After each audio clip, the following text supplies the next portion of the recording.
আসসালামু আলাইকুম। Hello guys, আমার মিনি কিচেন বাই জ্যোতিতে তোমাদের সবাইকে স্বাগতম। তো আমি আজকে চলে এসেছি আমার দুই ভাইয়ের আবদারের জন্য। এখানে আমি লুচি এবং আলুর তরকারি তৈরি করব। তো এখানে আমি আলুর তরকারিটা রেডি করে নিচ্ছিলাম, মশলা কষিয়ে অলরেডি আমি চুলোতে দিয়ে দিয়েছি।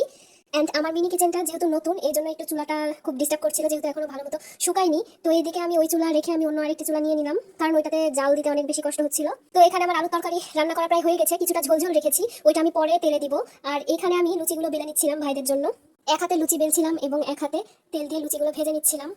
আর এইদিকে মেঘলা মেঘলা আবহাওয়া ছিল, হঠাৎ করে বৃষ্টি নেমে চলে এসেছিল আর হালকা বাতাস বইছিল, এই জন্য আমার চুলাটা বারবার ধোয়া উঠছিল, নিভে যাচ্ছিল আর আমি বারবার জাল দিচ্ছিলাম। তো এখানে দেখো কি সুন্দর আমি লুচি বানিয়ে ফেললাম ভাইদের জন্য। তো এখানে আমি 4টা লুচি বানাবো আর সাথে আলু তরকারি।